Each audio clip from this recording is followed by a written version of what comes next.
Friends, आपका स्वागत है यूरेका पे। पिछली वीडियो में हमने ब्रिक्स से संबंधित सारी जानकारी को प्राप्त किया और इस वीडियो के माध्यम से हम ब्रिक्स के ऊपर में जितने भी प्रश्न बन सकते हैं, मैंने महत्वपूर्ण प्रश्न को लाया है आप सबके सामने। ये बहुत ही महत्वपूर्ण वीडियो होने वाला है और ये सभी प्रश्न जो है आपके यूजीसी नेट जेआरएफ के एग्ज़ाम और असिस्टेंट प्रोफेसर के एग्ज़ाम के लिए अत्यंत महत्वपूर्ण साबित हो सकता है। आइए इन सभी प्रश्न को देखते हैं उत्तर के माध्यम से। पहला प्रश्न है, ब्रिक्स शब्द की संकल्पना सबसे पहले 2001 में अर्थशास्त्री जिम ओनिल ने किस संस्था के संदर्भ में प्रस्तुत किया था?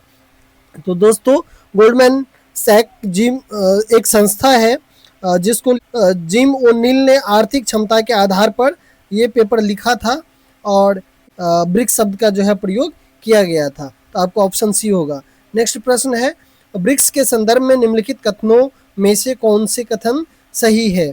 तो दोस्तों, दो स्टेटमेंट है। पहला है, इसका पहला आधिकारिक शिखर सम्मेलन 2009 में रूस के येकातेरिनबर्ग में हुआ था और दूसरा स्टेटमेंट है, दक्षिण अफ्रीका 2010 में इसमें शामिल हुआ और 2011 में सान्याई जो कि चीन में है शिखर सम्मेलन में पहली बार भाग लिया था। सही कोट का चयन कीजिए। तो दोस्तों, इसका जो सही आंसर है, ये दोनों ही स्टेटमेंट सही है, आपका उत्तर सी होगा। नेक्स्ट प्रश्न है, न्यू डेवलपमेंट बैंक एनबीडी की स्थापना किस ब्रिक्स सम्मेलन और घोषणा पत्र के तहत की गई थी? तो दोस्तों, एनबीडी की स्थापना छठा शिखर सम्मेलन जो कि फोर्टलेजा में हुआ था, यहाँ एनबीडी और सीआरए की स्थापना हुई थी। तो दोस्तों, आपका जो आंसर है ये बी है। नेक्स्ट प्रश्न है, न्यू डेवलपमेंट बैंक के संबंध में निम्नलिखित में से कौन सा कथन असत्य है? तो दोस्तों, गलत कथन को चुनना है।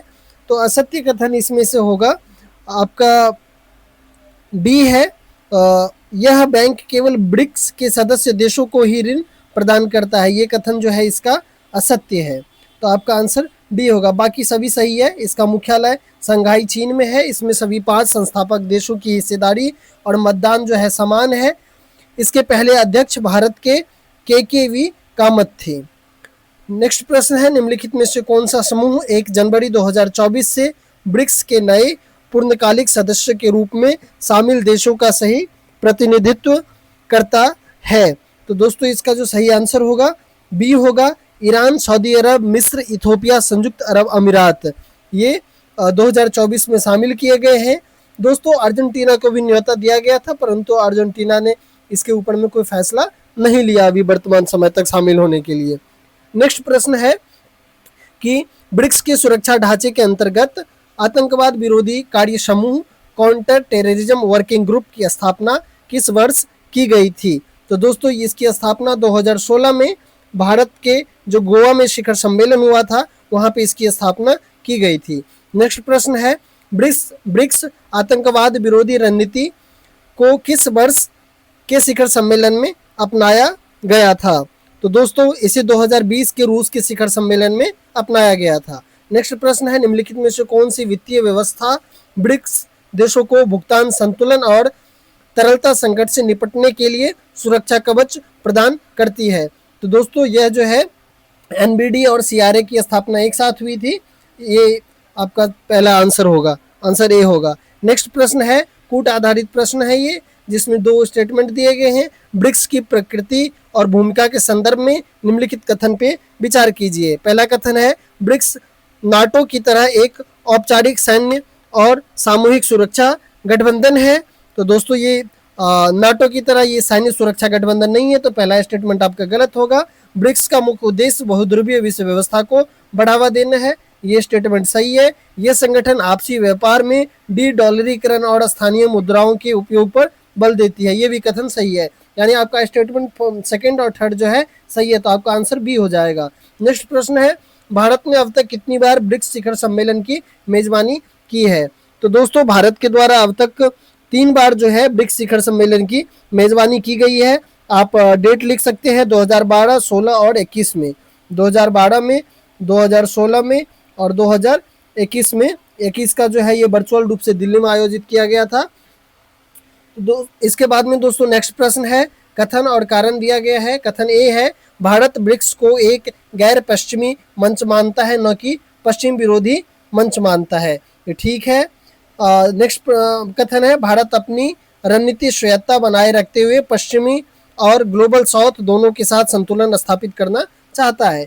तो दोस्तों इसका जो सही आंसर है 11 का ए है। कथन ए और आर जो है दोनों ही सही है और ए आर की सही व्याख्या करता है। नेक्स्ट प्रश्न है, ब्रिक्स के संस्थागत विकास के संदर्भ में निम्नलिखित घटनाओं को क्रोनोलॉजिकल ऑर्डर में व्यवस्थित कीजिए। तो दोस्तों जो क्रोनोलॉजिकल ऑर्डर जो होगा, इसमें जो पहला आपका जो ऑप्शन है कि दक्षिण अफ्रीका का प्रथम बार शिखर सम्मेलन में भाग लेना। इसके बाद में जो दूसरा है कि ब्रिक्स देश मंत्रियों की न्यूयॉर्क में पहली औपचारिक बैठक। इसके बाद में थर्ड है, पोर्टलेजा शिखर सम्मेलन में न्यू डेवलपमेंट बैंक की स्थापना पर सहमति।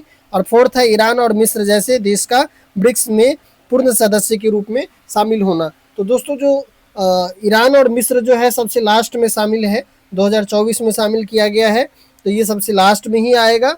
और अब हम देखते हैं कि जो सर्वप्रथम हो सकता है ये क्या हो सकता है। तो जो दूसरा ऑप्शन है आपका ये पहला होगा, पहले पे आएगा, तो 2 पहले पे आ गया। इसके बाद में पहला जो है दक्षिण अफ्रीका का प्रथम बार शिखर सम्मेलन में भाग लेना, 2, 1, 3, 4, यानी कि आपका आंसर जो होगा ये ए आंसर होगा। इसके बाद में अगर डेट भी अगर आप देखें तो विदेश मंत्री की बैठक जो है ये 2006 में हुई थी। इसके बाद में अगर हम बात करें, दक्षिण अफ्रीका जो है 2011 में शामिल हुआ था शिखर सम्मेलन में। इसके बाद में फोर्टलेजा अगर हम घोषणा पत्र और बैठक अगर देखें तो ये 2014 की बात है। और नया विस्तार जो किया गया जिसमें कि मिस्र और ईरान जो है नया सदस्य बना, तो ये 2024 में हुआ था। नेक्स्ट प्रश्न है, ब्रिक्स देश के राष्ट्रीय सुरक्षा सलाहकार की पहली बैठक किस वर्ष आयोजित की गई थी जिसने इसके सुरक्षा आयाम की नींव रखी थी। तो दोस्तों यह जो है 2009 में हुआ था। प्रथम शिखर सम्मेलन के वर्ष ही जो है एनएसए की पहली बैठक हुई थी। नेक्स्ट प्रश्न है, अंतर्राष्ट्रीय संबंध के किस सिद्धांत दृष्टिकोण के तहत ब्रिक्स जैसे संगठन को अंतर्राष्ट्रीय वित्तीय संस्थानों में सुधार करने और पश्चिम आधिपत्य को चुनौती देने वाली एक संशोधनवादी या सॉफ्ट बैलेंसिंग की रणनीति के रूप में देखा जाता है। तो दोस्तों जो इसका सही आंसर होगा ये न्यू रियलिज्म होगा या स्ट्रक्चरल रियलिज्म होगा। दोस्तों इसके बाद का जो प्रश्न है कि 2024 में आयोजित 16वां ब्रिक्स सम्मेलन जिसमें नए सदस्य देशों ने पहली बार पूर्ण सदस्य के रूप में भाग लिया, किस देश के कजान शहर में आयोजित किया गया था। तो दोस्तों ये जो कजान शहर है ये रूस में है, जहाँ पे 2024 में जो 5 देश शामिल किए गए वो सभी 5 देश इसमें शामिल हुई थी शिखर सम्मेलन में। नेक्स्ट प्रश्न है, ब्रिक्स के अंतर्गत आतंकवाद विरोधी कार्य समूह की स्थापना किस वर्ष और किस शहर में की गई थी। तो दोस्तों इसकी जो स्थापना है अगर हम देखें किस वर्ष अगर किस शहर में की गई थी तो ये गोवा में की गई थी 2016 में। और इसके बाद में नेक्स्ट प्रश्न है, किस ब्रिक्स शिखर सम्मेलन में ब्रिक्स आतंकवाद विरोधी रणनीति को आधिकारिक रूप से अपनाया गया था। तो 17वां क्वेश्चन का जो आंसर होगा ये बी होगा, ये रूस में अपनाया गया था, 12वां शिखर सम्मेलन था ये। नेक्स्ट प्रश्न है 18वां, ब्रिक्स देश के बीच राष्ट्रीय सुरक्षा सलाहकार की पहली बैठक औपचारिक रूप से कब आयोजित की गई थी। ये 2009 में ही हुआ था, ये प्रश्न हम पहले भी देख चुके हैं।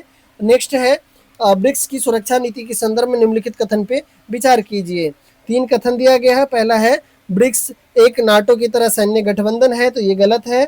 2021 के नई दिल्ली शिखर सम्मेलन में आतंकवाद विरोधी रणनीति की कार्य योजना को लागू किया गया था, यानी ये आपका सेकंड स्टेटमेंट है। और थर्ड है, ब्रिक्स सुरक्षा के तहत केवल पारंपरिक सैन्य खतरे पे चर्चा करती है। तो दोस्तों ये 3 स्टेटमेंट दिया गया है, इसमें से आपको सही स्टेटमेंट बताना है। क्वेश्चन नंबर 19 है आपका।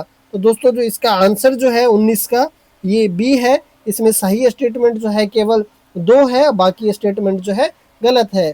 नेक्स्ट प्रश्न है, सुरक्षा सहयोग को मजबूत करने के लिए ब्रिक्स मादक पदार्थ नियंत्रण कार्य समूह यानी कि BRICS anti drug working group की बैठक का मुख्य उद्देश्य क्या है।